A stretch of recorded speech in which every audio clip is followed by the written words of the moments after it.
I see these other blessings that Allah subhanahu wa ta'ala gave to me, clothing and food. What can I then do to help and show others, or to show that gratitude to Allah Azza wa Jalla to others? Then therefore, you should be involved in feeding poor people. Involve yourself in paying for clothes for poor people. Give charity for these things. And this way, inshallah ta'ala, you'll truly feel the blessing of what you have. You know, Abdullah ibn Umar radiallahu anhuma, whenever he would break his fast, he would ensure that he broke his fast with the fuqara and masakin. He would break his fast with the poor people, because he would realize, subhanallah, and he would see these miskeens, these really poor and destitute people, they don't have very much. But these people, how do they behave? And how they break their fast. Even they don't have very much, but still they fast. He wanted to ensure that he wasn't far away from that. A person living in a bubble, and that they have everything that they need, and that their heart becomes hard, and they don't become, you know, a grateful person. So, as Muslims, the hadith I wanted to mention is that Allah Jalla wa Ala reminds us about the importance of where all sustenance in all its forms, where it comes from, and that it is Allah subhanahu wa ta'ala solely, and how we should be thankful to Allah subhanahu wa ta'ala and grateful, and then act upon that. Wallahu a'lam. Jazakallah khair, Shaykh. Thank you so much for your reminder. I'd like to remind our viewers at home that everyone watching at home that we're live on Ask Eman. If you'd like to ask any questions which you may have about Islam, then this is the chance to do that. We're live here for the next hour, and the number to call is 0203 5150 769. Otherwise, you can also send your questions to our WhatsApp number, email address, and Facebook live stream. If you're tuned in right now, at the comment section, you can leave your question, inshallah. So, Shaykh, before we move on to our questions, as we've been doing for the past few months, I think it's important to just keep reminding ourselves that Ramadan is around the corner. So it's the 5th of April now, and Ramadan is due to be either on the 5th or 6th of May. So we're a month away, or a month and a few days away from Ramadan.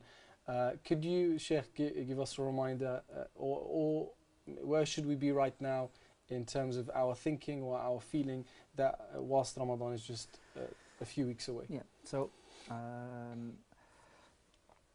you know, how long ago is it we were saying, subhanAllah, 6 months to Ramadan? You know, the pious predecessors would be thinking about and preparing themselves for Ramadan 6 months in advance, and here we are, approximately 1 month, 30 days or so before the blessed month of Ramadan. So what I would say is that, you know, time is passing, and there's not very long to the month of Ramadan. Number one, make dua, ask Allah subhanahu wa ta'ala that He gives you life and that you reach the month of Ramadan, because there is so much barakat and khayrat, goodness and blessings and hasanat and reward in that month which you do not find in any other month. So ask Allah subhanahu wa ta'ala that you are part of it, and that you are alive, and that you can worship Allah subhanahu wa ta'ala in that blessed month. So from now, every day, say, oh Allah, grant me life that I'm alive in Ramadan. Don't take it for granted. Okay? The Prophet ﷺ said that death is closer than the shoelaces on your feet.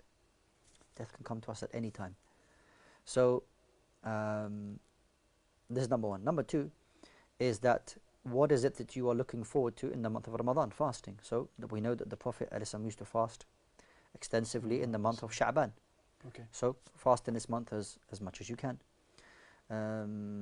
However, it's not allowed, we should not fast the 2 or 3 days just before the month of Ramadan. So we separate the months. So it's not a continuation of fasting. Also, we know that Ramadan is the month of Quran. So we focus on my recitation, so that one of my goals is maybe to finish the Quran in the month of Ramadan. Maybe my expectations are more than that, maybe to finish it twice in the month. Whatever you can do. Okay. So start practicing your recitation, so that reading one juz' or one part of the Quran per day doesn't maybe take you 1 hour. If you become more, you know, prolific and better in your recitation, maybe you can finish one juz' 20 minutes, 25 minutes, maybe, depending on your recitation. So start that. Also, start thinking about attending the masjid, intending to, you know, pray Taraweeh with the people, bettering your relationships with Muslims. If you can get involved in some other good, how you can prepare yourself for that. These are the kind of things you should prepare for. Wallahu a'lam. Thank you, Shaykh.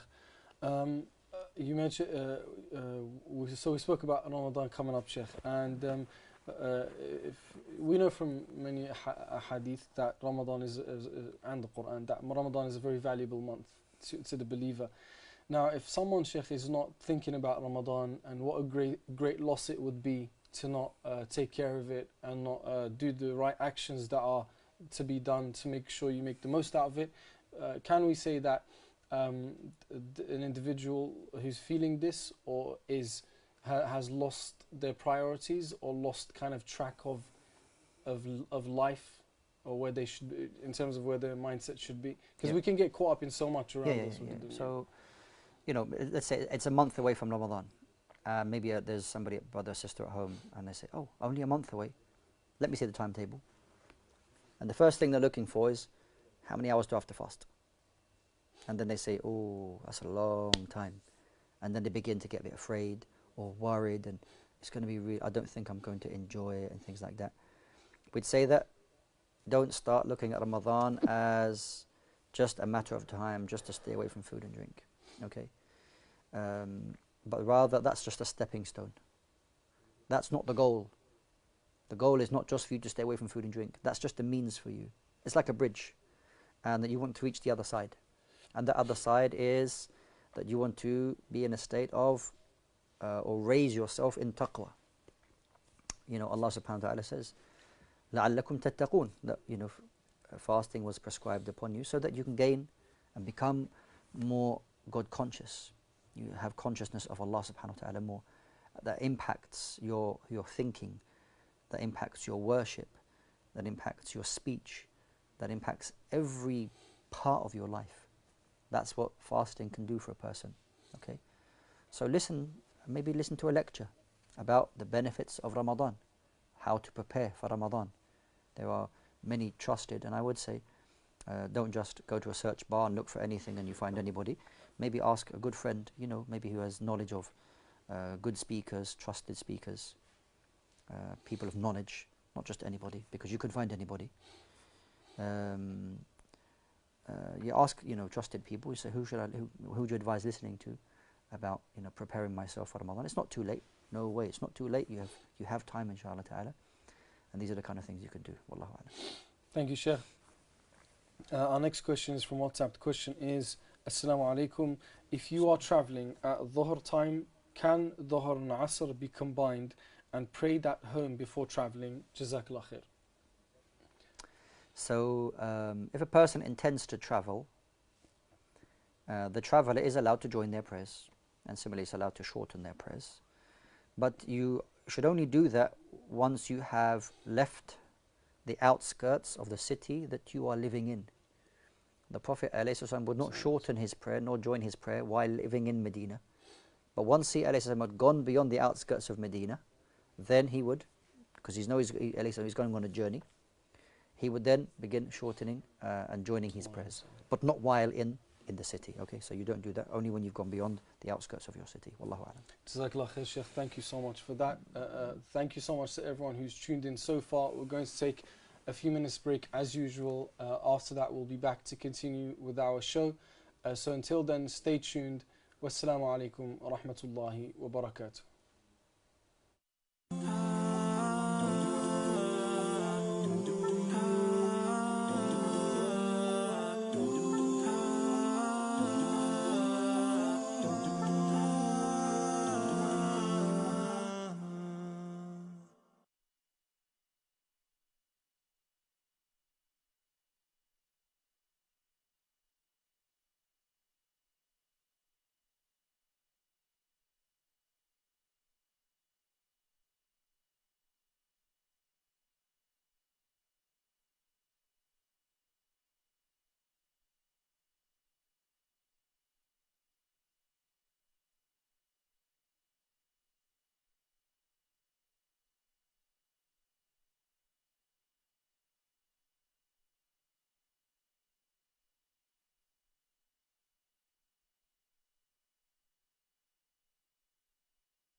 Assalamu alaikum wa rahmatullahi wa barakatuh. Welcome back to today's Ask Eman show. We're going to be here for another 30 minutes live on Ask Eman.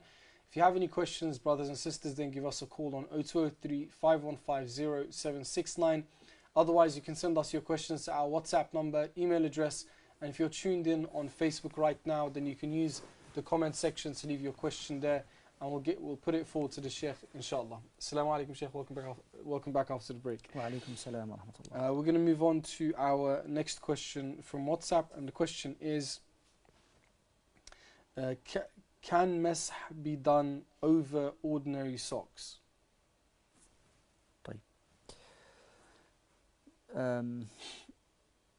So concerning wiping over the sock, there are different types of socks. There is, from an Islamic perspective, there's wiping over the leather sock, which there is a consensus, agreement over. It's allowed to wipe over the leather sock. However, a leather sock may not be suitable for normal wear when you're going to work or going to uni or going about your everyday business. So there are other socks. There's socks that are made out of cotton, made out of wool, made out of polyester, made out of other materials. Is it allowed for me to wipe over those socks? Here some of the ulama have differed. And the discussion is a long discussion as to bringing the evidences. Yes, you can. No, you can't. Or if you can, what type of sock are you allowed to wipe over? So to keep it simple, inshallah, it is allowed for you. And bearing in mind that there are, and we respect the other views, but it is allowed for you, inshallah ta'ala, to wipe over a sock which is made from the materials that you find in wherever you buy your socks from, whether from supermarkets or you buy them from designer shops or wherever you want to buy your socks from. As long as it is a material which is not see-through. You don't see the skin underneath. So if it is the case that you wear these kind of socks, it's allowed for you to wipe over the top of these socks, and Allah subhanahu wa ta'ala is best. Jazakallah khair, Shaykh. Would you like to return salam to a few of our viewers from Facebook who said Assalamu alaikum wa alaikum salam wa rahmatullahi wa barakatuh. Our next question, Shaykh, is from Facebook, and it's I would like to ask the Islamic ruling on monkey. Is it permissible to be eaten as meat? I am from Sierra Leone, and almost all Muslims are not allowed to eat the monkeys. Please help me out on this issue. Okay, so concerning the eating of a monkey, the more correct opinion is not permissible to eat qirt or monkey. It's not permissible for you to eat that, regardless of the way it's slaughtered. Okay. It's not allowed for us to eat that. Allahu a'lam. Jazakallah khair, Shaykh. Our next question is from WhatsApp, and the question is it permissible to recite the Quran when you don't have wudu? For example, revising in the car whilst driving, and what about using a phone mushaf without wudu? Okay, so there's two questions. So the first question is reciting the Quran without wudu. هذا لا بأس, but it's allowed for you to do that, no problem, inshallah ta'ala. The second one is using an application on your phone. Is it a requirement for you to be in a state of wudu? Because the normal opinion of the majority of scholars that you shouldn't touch the mushaf except you're in a state of wudu. Does the phone take the ruling if you're reading from a mushaf application on your phone? We'll say no, it does not. It is a phone, not a mushaf. So therefore, it's not a must for you to be in a state of wudu while reading from a mushaf application on your phone. Wallahu a'lam. Thank you, Shaykh. Our next question is, can one pray witr before going to sleep and then offer tahajjud in the middle of the night, as one may be at risk of missing witr if he waits to do it after tahajjud, as he may not wake up in the middle of the night? Okay, so if a person prays Salat al-Witr after their Salat al-Isha, and they pray early and then they go to sleep, and then they wake up at some point in the night and they want to offer some Qiyamul Layl, some Tahajjud, some night prayer, then by all means you can pray after Salat al-Witr. You would not, bear in mind, you would not pray Salat al-Witr again, because the Prophet ﷺ told us that there is no praying of two witrs in one night. So if you want to offer some even number of rak'ats, you pray 2 or 4 or 6 or 8 or 10, as you like. It doesn't have to be 20, it doesn't have to be 10. Whatever, ma tayassar lak. Whatever is easy for you, then you can do that. Wallahu ta'ala alam. Thank you, Shaykh. Our next question is, what dua and good actions shall I do for a abdominal surgery? So, a dua for abdominal surgery, and I don't know, there's not a specific dua, wallahu a'lam, I don't know, for abdominal pain, but you know, the du'as in general that you can make for pain, or make ruqya upon yourself. You can hold your hand in the place of where you're feeling the pain, and you can say Bismillah, and you can recite Surah Al-Fatiha, and the other du'as that you find concerning if a person is feeling pain. No, Allah yashfik, may Allah Azza wa Jal give you a cure. Jazakallah khair, Shaykh. So to come back to Ramadan now, Shaykh, now it might be hard for some of us to be able to balance our schedule for Ramadan with fasting, feeling tired, coming back from work tired. Some of us go for Taraweeh, and then the iftar the suhoor is quite early as well now, so there's only a few hours between coming back from Taraweeh, resting, and then suhoor is in probably just 2-3 hours after that. How do you advise us, Shaykh, to have a good balance during the days of Ramadan? And being able to also feel good that we are taking part in Ramadan. Sure. So if we can, if I can categorize Ramadan into two parts. If I say that there is the first 20 days of Ramadan, and then there is the last 10 days of Ramadan. Now, Ramadan should be treated almost like a marathon. A person doesn't want to kind of burn themselves out in the first week of Ramadan, and then they feel, oh, this is too much of me, and then they don't go. And this is something that you do find. I've noticed it at the beginning of Ramadan, the first 2 or 3 days, the masajid, mashallah, pretty much full. Other masajid, they remain full, alhamdulillah. But then maybe you find there's a slight lowering of the numbers after about a week. Okay, you're getting used to fasting, and maybe you think, well, I've been going for a week, and I'll take a rest now. What I would say is that in preparing for Ramadan, do that what is comfortable for you. Well, I know it's comfortable for you to stay at home and relax and don't do anything. That's not the kind of comfort I'm talking about. The kind of comfort I'm talking about is that you're pushing yourself, in that Ramadan is not like any other month. You shouldn't, the days of Ramadan shouldn't be like other days. So you're fasting in the daytime, and even if you have to attend the masjid, and your time schedule differs of course, but even if you pray some time in the masjid, if you can't stay the whole time, you stay for part of it. Allah Azza wa Jal knows your situation, and like as you know your situation. If you know you can do more and you don't do it, then expect what you have done. If you know that you can spend the whole night, or not necessarily the whole night, the whole time praying Taraweeh, but you spend 2 or 4 and you think, and then you go, don't expect the same reward as a person who can stay and does stay till the end. So try to be balanced, try to be fair with yourself, but focus on the last 10. And that doesn't mean don't do anything for 20 days and then just push yourself at the last 10. Okay? But of course, the last 10 are the most important, because you're looking for Laylatul Qadr. If you've got any holidays at work or university, try to, well, you can't choose your holidays at university or college, but if you're at work, try to arrange some of your holiday time during the last 10 days. Maybe you can make some i'tikaf. This is where you're going to prepare yourself, and Allah subhanahu wa ta'ala can make it easy for you. So don't over-exert yourself, that you burn yourself out, but try to be as consistent as you can. Thank you so much. Our next question is, can a Muslim man and a woman exchange knowledge one-to-one in a private conversation? They're not married? No. Yeah, so these kind of things, these situations, it really kind of depends on the setup. Like if you may have a setting where you have an imam or a shaykh or things like that, and sometimes he needs to be asked questions. You take the necessary precautions. He should take the necessary precautions, ensuring that no fitna occurs. But if she needs to ask him a question, she can ask him a question if she needs to. But take the necessary precautions so that there is no fitna. If it's a question, ongoing lessons and durus and things like this, no doubt fitna will become about. They should avoid doing that.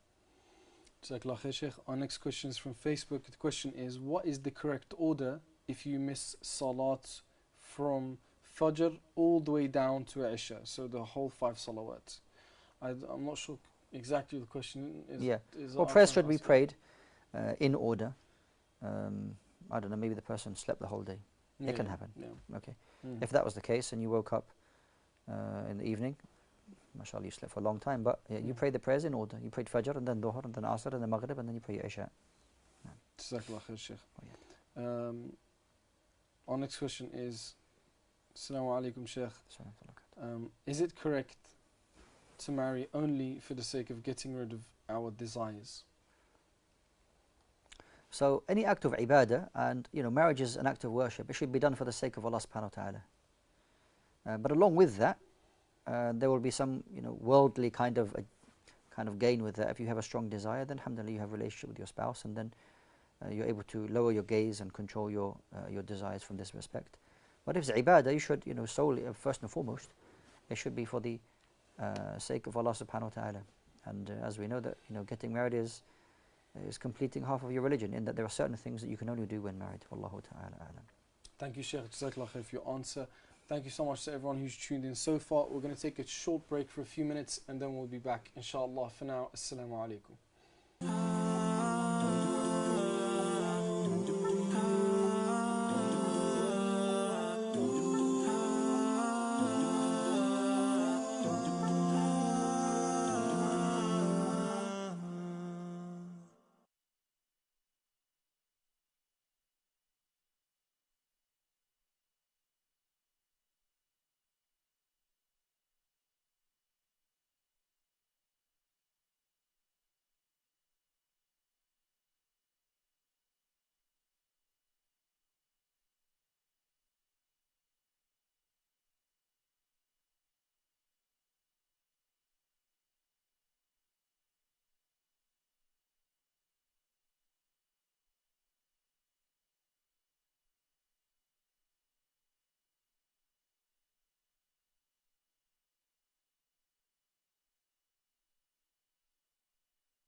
Assalamu alaikum wa rahmatullahi wa barakatuh. Welcome back to Friday's Ask Eman show live on us on Eman channel.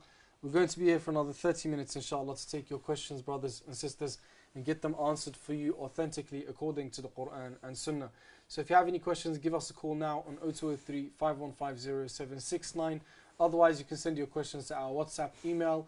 And if you're watching along on Facebook, leave your question at the comment section and we can put that forward to the Shaykh as well. Assalamu alaikum, Shaykh. Welcome back after the break. Wa alaikum salam wa rahmatullahi.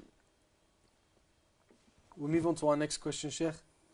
Our next question is how do we understand the importance of the Quran in the month of Ramadan?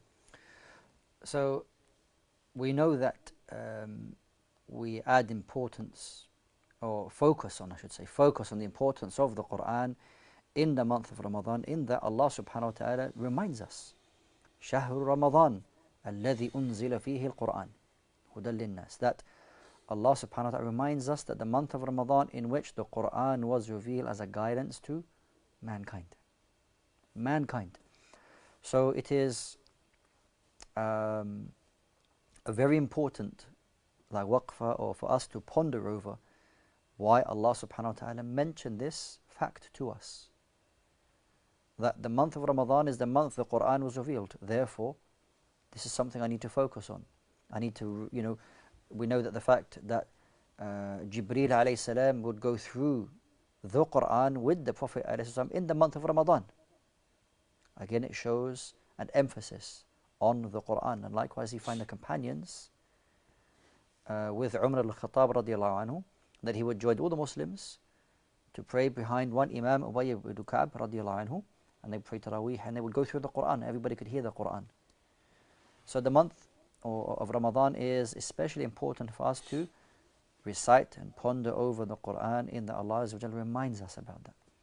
The Prophet ﷺ was revised the Quran in the month of Ramadan. The scholars and the Sahaba and the scholars who came after them would likewise focus on the Quran in the month of Ramadan. This is something we need to remind ourselves of now. This is why it's important for us now. Jazakallah khair, Shaykh. Allahu A'lam.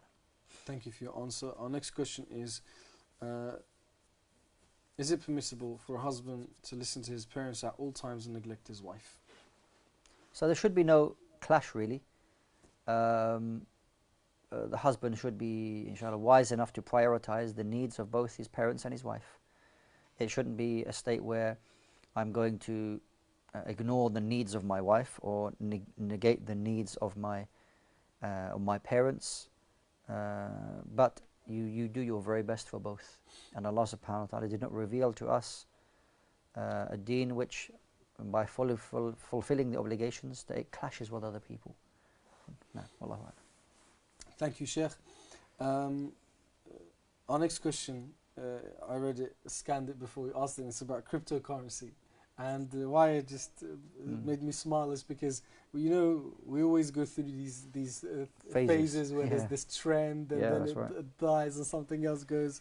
Yeah. It's just funny thinking about that. Because I remember about a year ago, this was a hot topic. Yeah, sure. Yes, subhanAllah.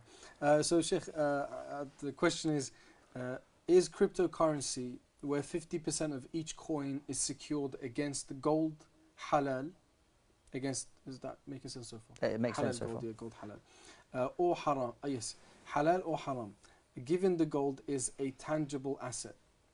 Okay, so with regards to the cryptocurrencies, after speaking with Ahlul Ilm, the people of knowledge concerning it, the Bitcoin and the other ones, the ruling that they gave us says that you should not deal with it. You shouldn't deal with it for a number of reasons. Because of its adam al-istiqrar, which is the lack of it being settled as a currency, where it came from, what it's built upon, and for that reason you should avoid it.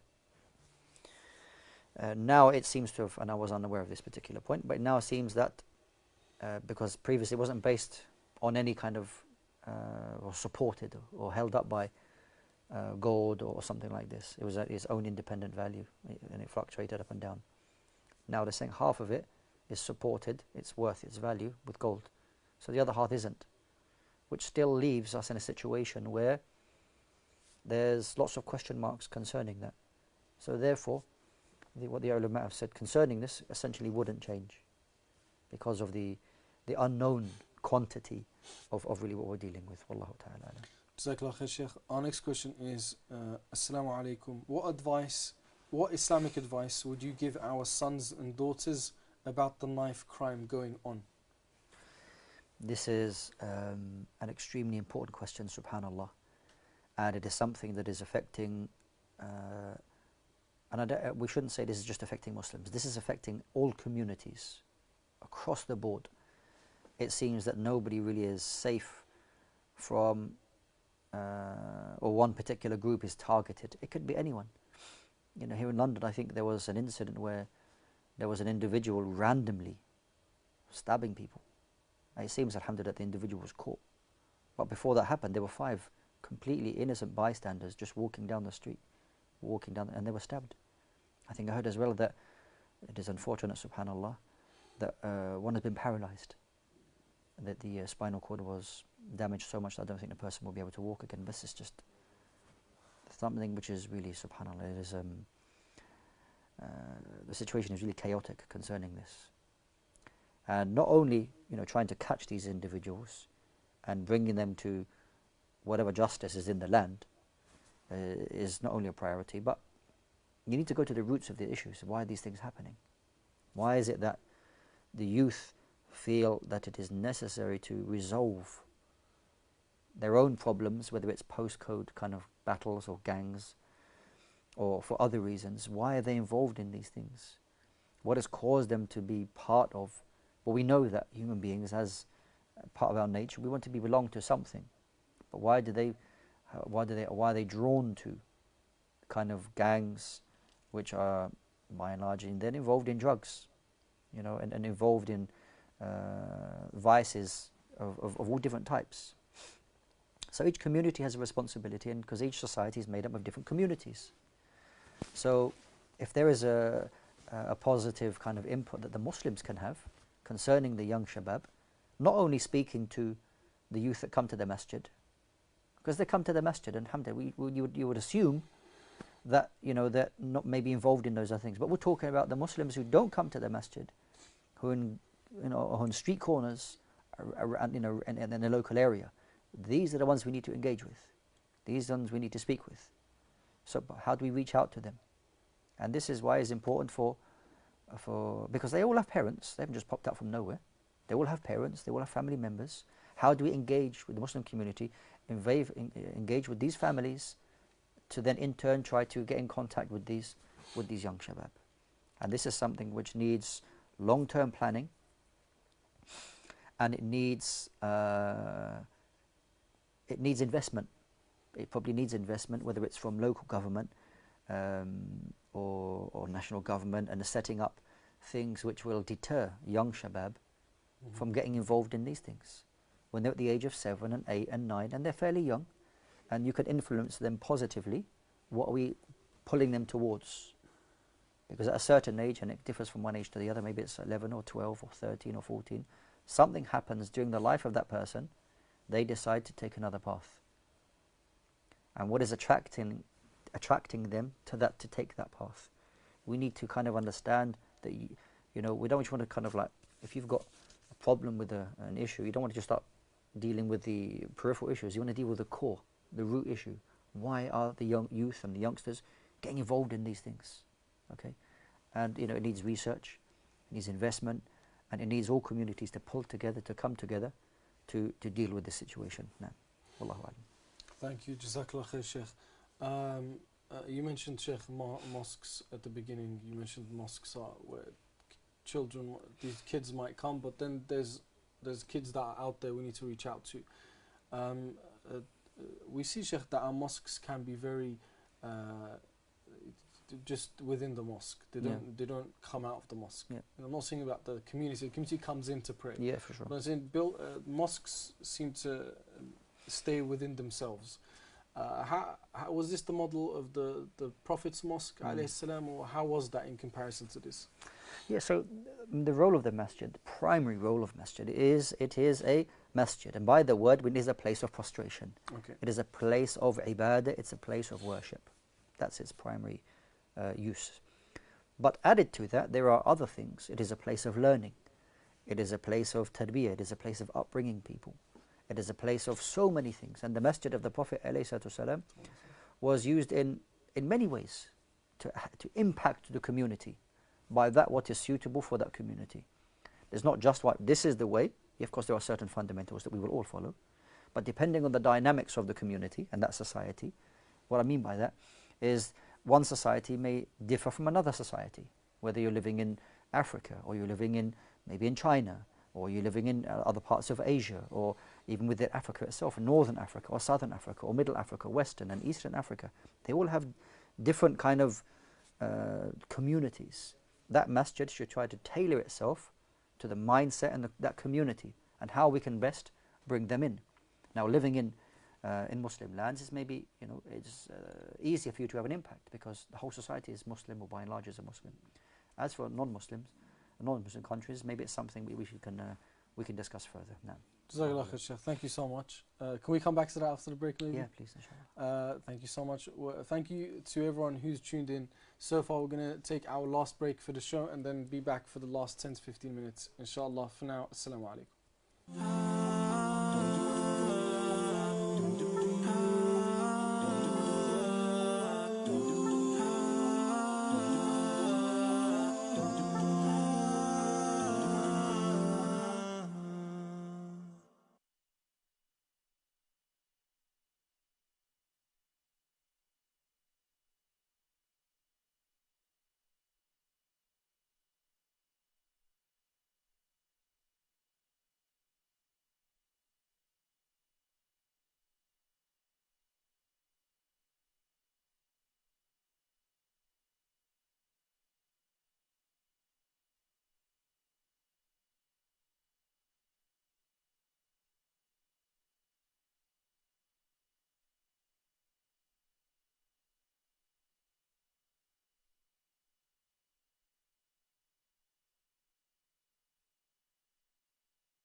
Permanent space.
Assalamu alaikum wa rahmatullahi wa barakatuh. Welcome back to today's Ask Eman show, where we're going to be here for another 10 to 15 minutes for the last part of our show, inshallah. So if you have any questions, brothers and sisters, give us a call on 0203 5150 769. Otherwise, you can send your questions to our WhatsApp number and email address, inshallah. Assalamu alaikum, Shaykh. Welcome back after the break. Before the break, Shaykh, we were speaking about the role of a mosque in a community, and we're coming back to that topic. Okay, inshallah. Bismillah, barakallahu fiqh. So we find that the masjid of the Prophet ﷺ at his time had maximum impact on the community and was utilized in the best way for the people at that time. Okay. Now we take that model, meaning the masjid should have maximum impact on the Muslim community and should serve the needs of that community, whatever the needs of that community are. And as I mentioned, from one place to the next, their needs will differ. Okay, so in many places, I mean, again, it's difficult to generalize because you find even within one country, in the north of England and the south of England, for example, and London, the needs of the Muslims are different. Okay, so I can't just suddenly say Western countries but there are certain things which pretty much I would say is that wherever you are, that should be applicable. So let's start with speaking with the Muslims. And what is the biggest gathering you have in the week? What is it? Jumu'ah. Right.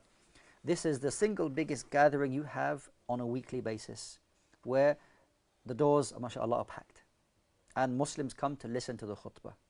This is at least the one opportunity that the masjid has in the week to deliver a beneficial message to the community, and also is an opportunity to allow everybody to see this is what the masjid is about, and this is what we can do for you, and this is what you can have here. So a masjid that does not fulfill that and allow its community fulfill the needs of the community, because sometimes a masjid thinks, I'm assuming that the masjid will go through it, this is our plan, this is where we're going to move forward, and they instill and they set up a plan which is not in sync with its community at all. And at the end of the year, if they have a review or an annual meeting, we did so many things, and everybody can pat themselves on the back and say, mashallah, we did this, which looks great, mashallah. But did that really benefit? Did the community want that? Does the community need that? This is very important that the masjid, or those who have responsibility over masajid, to know their people. And this is exactly what Allah subhanahu wa ta'ala says regarding the messengers. وَمَا أَرْسَلْنَا مِن رَسُولٍ إِلَّا بِلِسَانِ قَوْمِهِ لِيُبَيِّنَ لَهُمْ. Allah Azza wa Jalla says, we didn't send any messenger to any people except he spoke their language, so he could make things clear for them. The Prophet ﷺ was sent to the Arabs. The deen of Islam is to the whole of mankind. But the time that the Prophet ﷺ was alive, he was able to address and speak to the Arab people who spoke the Arabic language. Okay. Likewise, Musa ﷺ and Isa ﷺ, they spoke the language of their people. We should take the same principle, that when we are addressing our communities, and we should be aware, what are the majority, what is our masjid, what kind of, because Muslims are many communities. What are the demographics of our community? Are they reverts? Are they maybe Somali background? Are they Pakistani background? Are they Bengali background? Are they, whatever the background is, maybe it's many backgrounds. So then how can we then engage with these different communities? The different services that we have in the masjid may be more suitable for this type of community more than that one. Okay? This is the role of the masjid. This is the role, I must say, the masjid. Well, the masjid itself is doors, bricks and mortar. It's not going to do anything. So therefore, it's those people who are responsible for the masajid. These people or centers, they have the responsibility of, and it is a great responsibility. It is a great responsibility that if given to somebody, they should fear Allah Azza wa Jal concerning that responsibility. Imagine that you have that responsibility and you think, am I able to fulfill that? Because you'll be questioned about that. Because you have an entire community in that area who is in need of the masjid, whether they know it or not. They need the masjid, and they need that masjid to be fulfilling and serving their needs. Because that is the role of the masjid. You are, or the people involved in the masjid, you are responsible as you are teaching people. You are the ones who are going to help people. Don't wait for them. You know their needs. You're involved with them.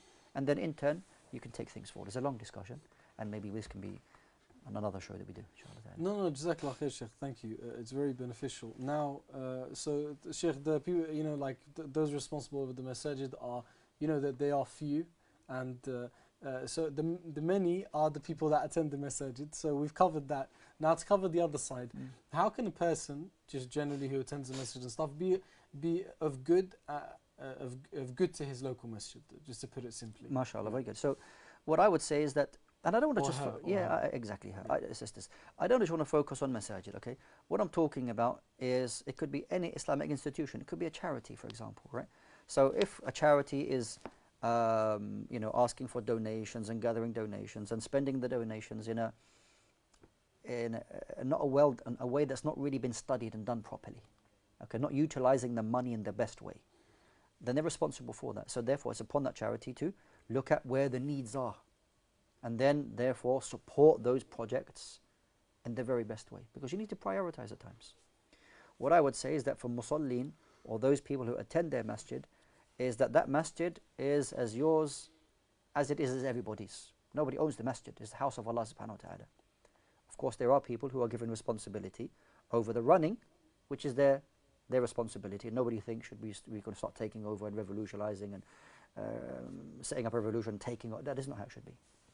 Okay, they have their responsibility, and that should be respected. But maybe a person can find out, maybe can suggest things to the management of their masjid or of their particular charity, to say, listen, there is this project I know is usually quite successful, or I have experience in this. Maybe offer your services. It could be on a voluntary basis, and it could start. Maybe it starts on a voluntary, maybe it blossoms in, starts into something else. Okay, so these are the kind of things that people in the community that they can do, because there are times, there's always what they should be doing for us. The masjid needs, they need to do this for us, need to do that. But also, you need to do things as well. It goes both ways. Okay, and that's what makes a successful community, is that everybody is pushing in the direction. You don't find one part of the community just waiting to receive, and we want with hands like this, but rather their hands are like this, ready to go forward, not ready to punch, but ready to grasp something and move forward. Okay, so this is how the Muslim community should be. We all have different responsibilities, we all have different abilities, and there we should come together and speak about how we can help one another. Jazakallah khair, Shaykh. Thank you so much for that. I think because it's very. I think first of all, it starts from our salah, of course.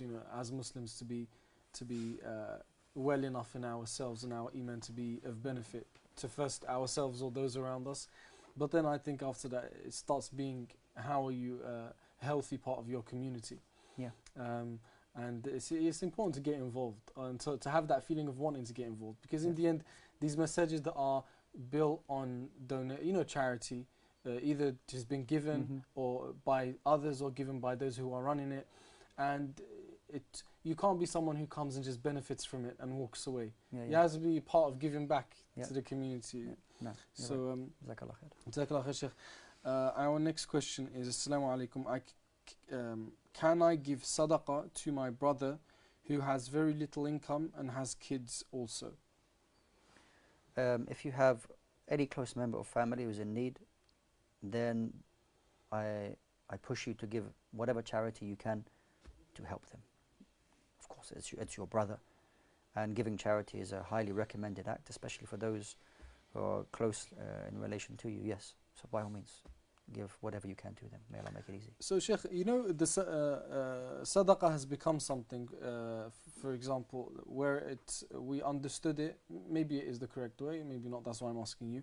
We understand it as giving it to people that are very badly in need, and they're usually strangers. That's become the idea, or my idea anyway.